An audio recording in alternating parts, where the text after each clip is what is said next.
avoir raison. Déjà, il faudrait tous les deux que vous arriviez à admettre que j'ai quand même quelques années de plus que vous, et ça, même ça, il vous est difficile de le concevoir. Puisque je suis née avant vous, c'est quand même pas difficile à comprendre. J'aimerais que vous arriviez à admettre cette fatalité. Voilà, c'est écrit. Je suis née avant vous, donc je suis plus âgée que vous. Attends, mais pourquoi tu souris? Ah non, non, non, non, ça y est, je vois le doute en toi s'immiscer. Et toi aussi, mais pourquoi tu souris? Ah non, non, non, ce n'est pas possible. Vous savez très bien que ce n'est pas possible. Je ne veux pas, et puis... Non mais ça sert à rien de me regarder comme ça, hein. Ça sert à rien de me faire les yeux doux. Ne soyez pas ridicule. Ce n'est pas possible, vous savez très bien que ce n'est pas possible. Bon, je vais vous raconter une histoire qui m'est arrivée quand j'étais bien plus jeune que vous. J'étais amoureuse d'un joli garçon, il me plaisait beaucoup. À l'époque, il s'appelait Jacques ou Pierre. Maintenant, je ne sais plus. On s'est perdu de vue depuis 30 ans au moins. Lui, il m'appelait Sophie. Ce qui est curieux, c'est qu'à l'époque, je ne m'appelais plus Sophie depuis 2 ans. Mais bon, lui, il s'en fichait. Tout était facile pour lui. Il était libre. D'ailleurs, je m'amusais souvent à lui chanter cette chanson. Tu mets de la magie, ni de rien dans tout ce que tu fais. Tu as le sourire facile, même pour les imbéciles. Tu t'amuses bien, tu tombes jamais dans les pièges. Tu ne te laisses pas étourdir par les néons des manèges. Tu vis ta vie sans t'occuper des grimaces que font tout autour de toi les poissons dans la nasse. Tu es libre, Max. Tu es libre, Max. Il y en a même qui disent qu'ils t'ont volé.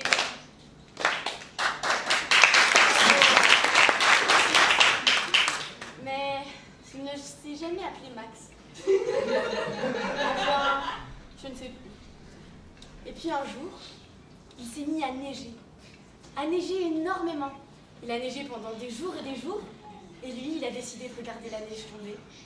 Il regardait les flocons qui, lorsqu'ils se posaient au sol, formaient des myriades de cristaux. Il était fasciné, captivé.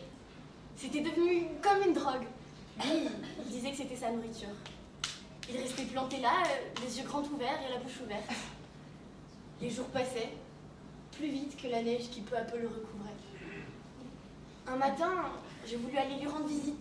Je m'inquiétais. Je me disais que peut-être, je sais pas, il voulait lire un roman policier ou mastiquer du chewing-gum.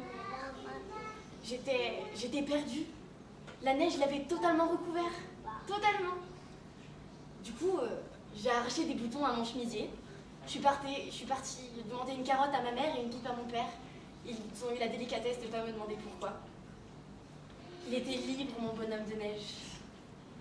Tous les matins de cet hiver-là, j'allais lui rendre visite et puis je lui racontais ma vie quotidienne. Et puis un matin de printemps, il a fondu comme un vrai Savoyard et puis je ne l'ai plus jamais revu. Je ne sais plus pourquoi je vous raconte cette histoire.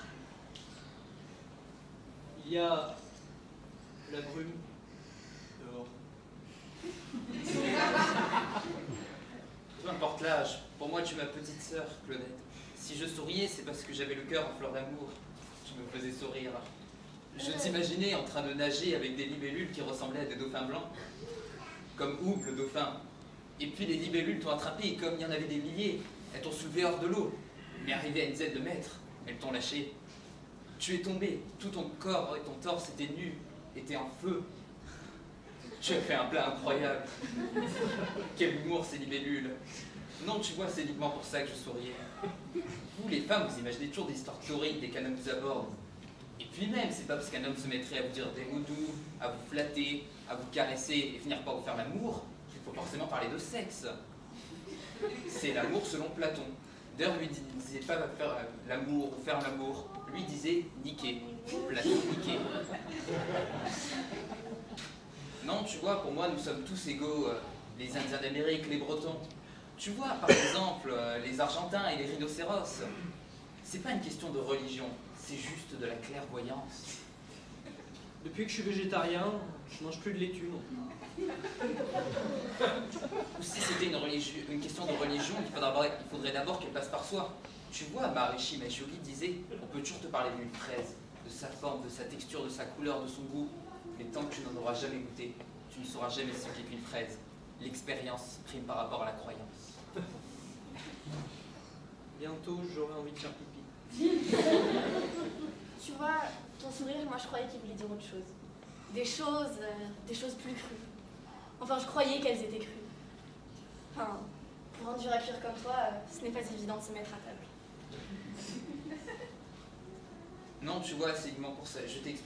C'est uniquement pour ça que je souriais. Je t'ai exprimé la vérité librement, libre comme aurait pu le faire Max, si la neige n'avait jamais cessé de déposer ses flocons de cristal. Moi, je souriais pour le son de ta voix. Si on pouvait dire à quoi ressemble un sourire. Enfin, si je m'appelais Maharishi Mahesh Yogi, je dirais que le sourire est comme le son de ta voix.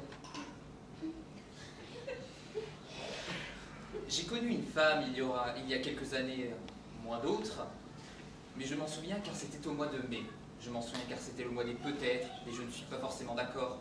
Le mois des mai, mais là, il n'y en avait qu'un.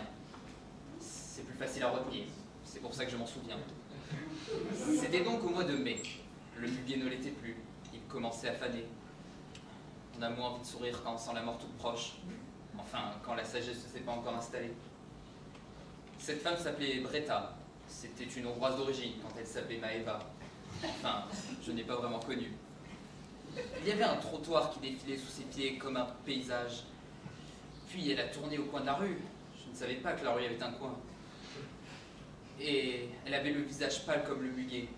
J'ai vu son visage pâle, puis elle s'est mise à danser, et la neige est tombée. Voilà. Pourquoi est-ce que tu me dis tout ça maintenant? Pourquoi avoir attendu tout ce temps? Tu es bien un homme, fonceur, droit, fort, mais incapable de se dévoiler comme les grands mâts des bateaux.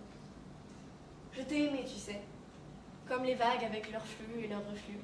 Je t'ai imaginé, ton flux, ton reflux, et puis le sable qui me grattait le dos, et le soleil qui faisait fondre tous les glaçons du monde, juste pour nous deux. Mais non, le temps a passé, et puis j'ai vieilli, et puis je me suis nommée Alice. La nuit est tombée comme un caillou en ricochet. D'ailleurs, le soir l'a accompagnée depuis que vous parlez. C'est beau la nuit, parce qu'elle est mystérieuse. Et puis un jour, elle se dévoile, comme les grands voiliers.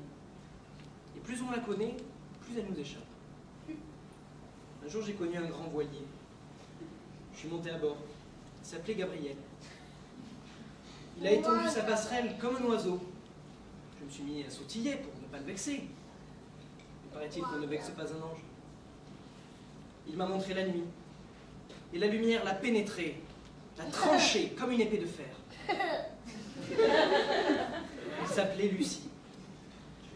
Elle m'a inondé de sa bienveillance, de son amour. Nous avons parcouru 1000 lieues ensemble. Et puis je suis né à nouveau. Je m'appelais Raphaël. Dehors, le jour et la nuit vont se rencontrer. Ils s'aiment, ils auront peut-être un enfant. On l'appellera Amour.